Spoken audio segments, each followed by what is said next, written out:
Do you have a group of men and women that beyond the, hey, what's your advice? What's this? That are just Tom's people that you can call and be like, I'm not doing all right. Or that, hey, my wife said this and I don't know how to say this, but it hurt. Am I seeing this right? Not really. So I am very close with my family. Okay. But the reality is that there is a weakness in my game that I am so obsessed with my wife. Okay. And I do everything with my wife. Okay. My wife is my best friend. So I have one person. I have this incredibly fragile strategy. Yeah. Because if something happens to her, and look, we've been together, we've been married for 22 years to give people an idea. This is like, I'm 21. It's not like, so I met her when I was, 6 years ago or something, and this is wholly untested. But I don't know that that's a wise strategy. I just know that it matches my personality. Okay. So I wondered if you would ask me that question because I know that you ask a lot of people that. Yeah. And I don't have it. I would encourage people to build that into their life because it seems less fragile than the system that I have, which is you have one linchpin, and if anything happens there, you're toast. Yeah. Again, I'm very close to my family, so it's not like I'm isolated, but my wife, Lisa, is the only person that I reach out to when something goes wrong. Now, the great news is that we have established a form of communication where even if we're the problem, the friction is between us, that we can still go into that, be vulnerable, and say like, hey, I'm worried I'm not handling this right. I think that this insecurity triggered this whole breakdown and I want to talk through it. Yeah. And we'll have to take like little breaks every now and then where it's like, to be honest, I don't, but my wife does. She'll be like, I need to walk away right now. Yeah. So, but it's never been more than a few hours where we needed that kind of separation. So you're better than me. Sometimes it's a day or two for us, but hey, fair, whatever it takes. I'm seeking advice from you.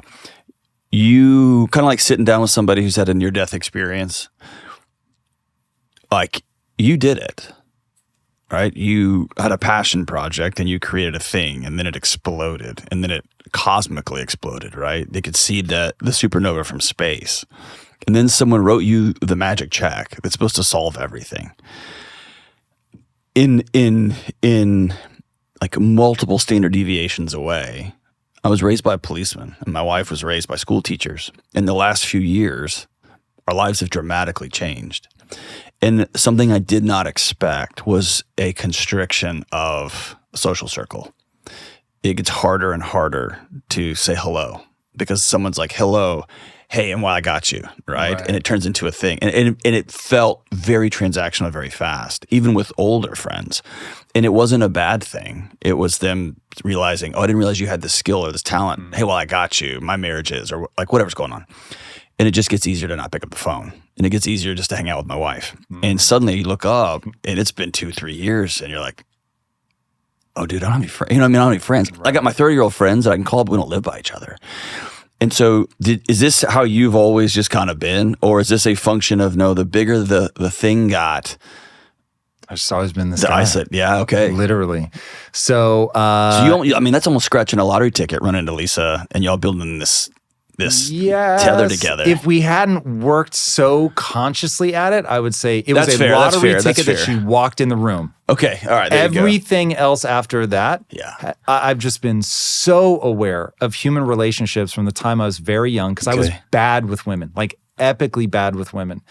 And I started Same team, man. I started reading Cosmopolitan magazine. Yes. Because it felt like I was going behind enemy lines. Bro. And so I was like, same. Dude. And I used to hide. Okay. I used to hide it, dude, because I now wanted to think know. about how long your marriage has lasted. And I had an older sister. Those two things. Bro, same thing. Okay. All same right. thing. So, and my mom gave me the greatest piece of relationship advice ever. This still makes me laugh that this was the dime drop. I was like, wait, what? From your mom. Yeah. My mom was like, almost as a throwaway comment, she goes, oh, for women to have an orgasm, they have to trust you.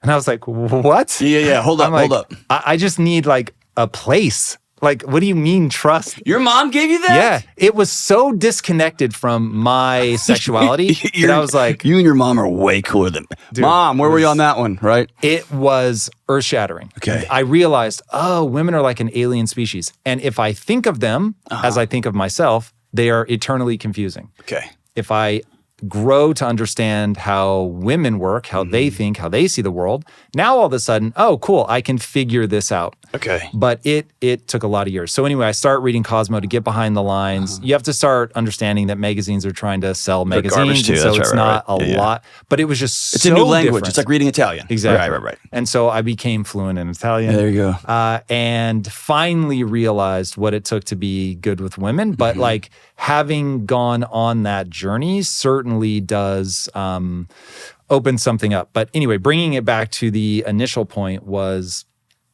I have always been somebody who collapses inside of himself. Okay. So my identity is that of the writer. I think of myself as a writer. Okay. That's not what the world knows me for. Sure. But I got into business so that I could build my own studio and control the art. And my first identity is very much as a writer. Okay. And so when I am alone, I have a hyper vivid imagination. Okay. And because of that, I'm maybe too entertained when I'm alone.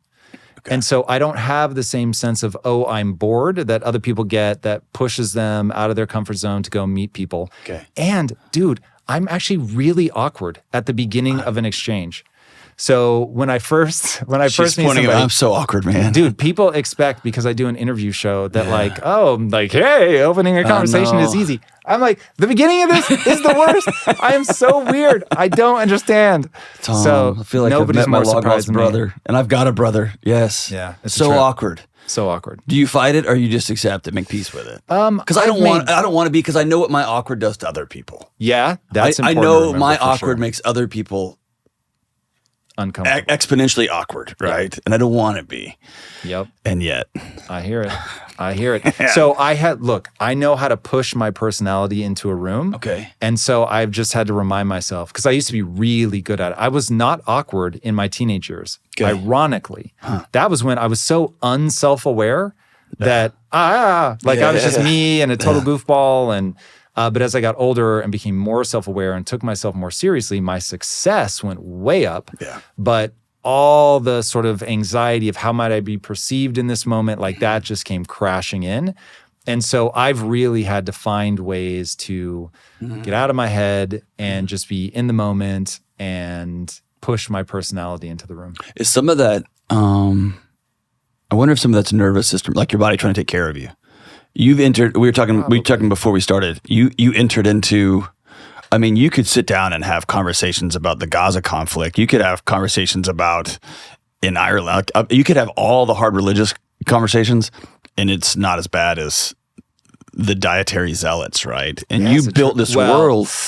That's a fun statement, Right. Until you start touching on Israel, Gaza. I And know, then all of a sudden you're like, I'm overstating it. hey, Yeah, I'm overstating I'll take people and talking about food. Let's talk about vegans. Any day. Right, yeah. I'm overstating it, obviously, but I can't imagine how much shrapnel you've taken over the years. Don't read the comments. Well, That really is lesson number one. So yes, has there been shrapnel? Of course. but Do I but here's the avoid thing, it? like as a Yes. guy, but I'm thinking 10 years ago, as a guy who stumbled into this weird world where I didn't feel good. And I was also on the road a lot. And dude, if I could walk into a gas station and get something remotely that I could read the back of the ingredients, like Quest was a gift, right? And to think that that becomes an epicenter of contention, right? When you look around and it's like, it's Twinkies or it's chimichangas that have been there 7 days or this. How can anybody with any shred of self-worth go after that? Does that make sense? Like it's such a gift. And to think you were at the middle of it. And I just wrap my head around, I'm trying to make the world a better place. And all I do 24/7, 365 is get beat up for it.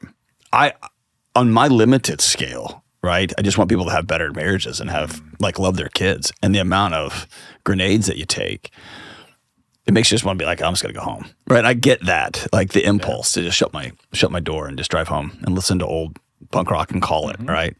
Tell me about building a marriage worth fighting for. That's a marriage is an act of rebellion in the 21st century. That's interesting. You're probably right. Life has nothing better to offer you than reciprocated love. So I became very accepting of that truth at a very early age. Now, admittedly, when I met my wife, I assumed I was never going to get married. Okay. And when I met her, I was like, oh, actually, I'm either never getting married or I'm marrying her. Yeah. So I was like, okay, got it. Okay. And for me, proposing was a big deal. Yeah. But once I proposed, I was like, I'm already committed. Okay. So there was no difference really between where I was post-proposal and getting married. So I wasn't once you nervous. proposed, that was it. I was like, don't ask if that's not what you actually want. I made a covenant, we called it. Yeah, I really debated that. What pushed you over the edge? Because it's not an algorithm that makes sense on paper. It's interesting. That doesn't feel true to me. Okay. Tell me about that. Well, it's interesting. So my brain is cycling through. The internet is going to agree with your statement. Okay. And I will first acknowledge the internet. Okay. That as this amorphous, whoosh, well, things have changed. Right. And so that is a very fair criticism of when I found my wife and now. Okay. Now, having said that, if I, God forbid, found myself single all of a sudden, it would not be difficult for a man with my skills to find somebody else. Correct. Now, look, the money, people are going to think like that's the win. No, that will get a lot of crazy people in the door. Correct. And so now I'm going to have to filter a lot more people. Right. But over the last 20 plus years at this point, I've run a lot of experiments on this person interviewed for a job and I hired or didn't hire, and how did that play out? Okay. So I'm pretty good. Nobody's perfect. Right. I'm going to be very clear about that.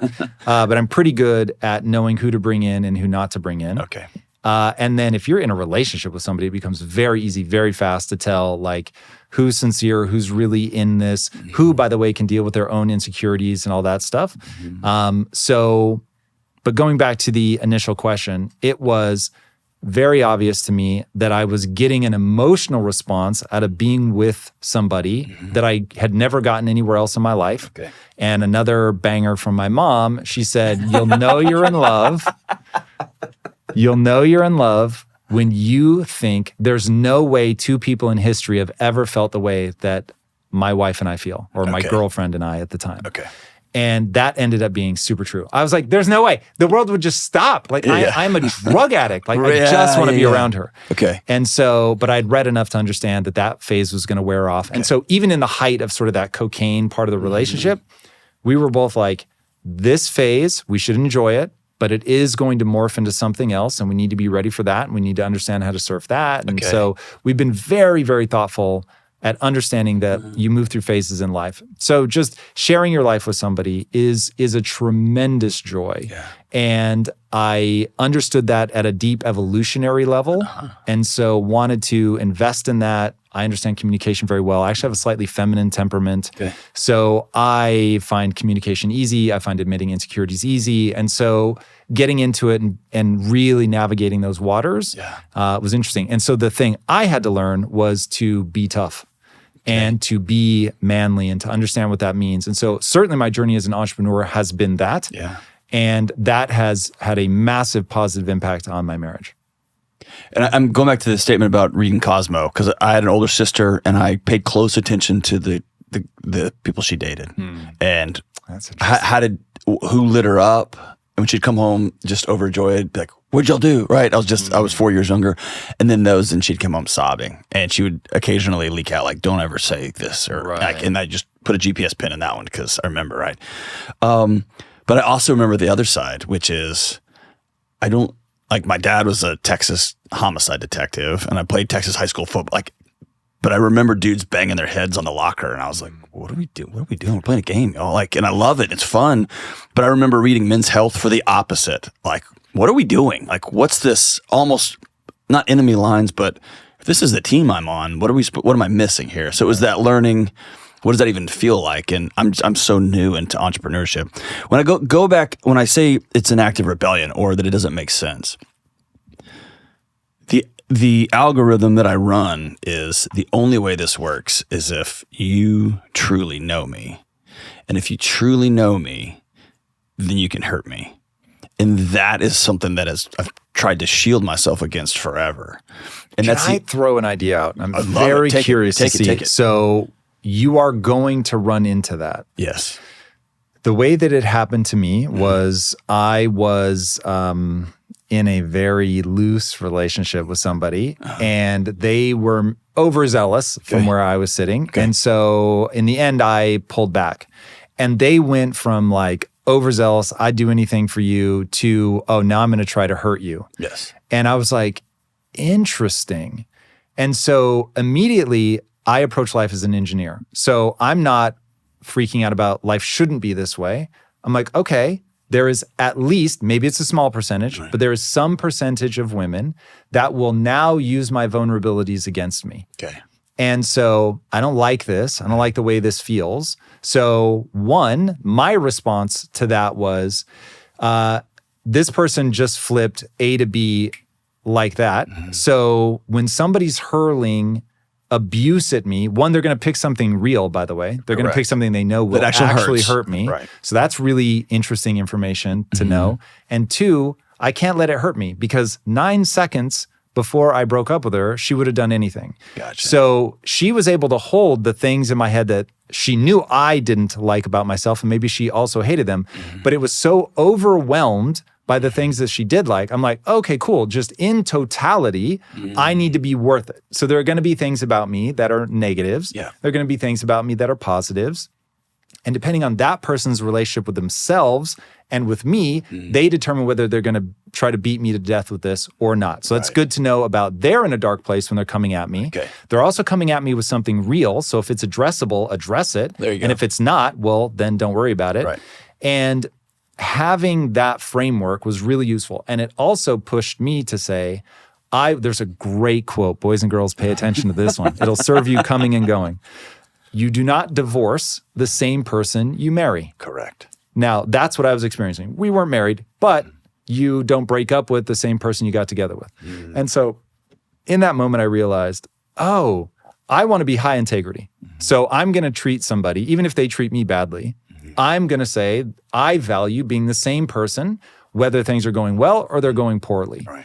And so I have lived that out in romantic relationships, in business, and that is one of the key pillars of respecting myself. Is like, how do you react when everything has gone to hell in a handbasket? The other person is actively trying to hurt you. Like, what do you do? Obviously, I don't let people slap me around, so we're going to draw boundaries. I'm not a punching bag. If the only way I can survive that encounter is to throw a punch back, I will throw a punch. But I'm going to be myself through this whole thing.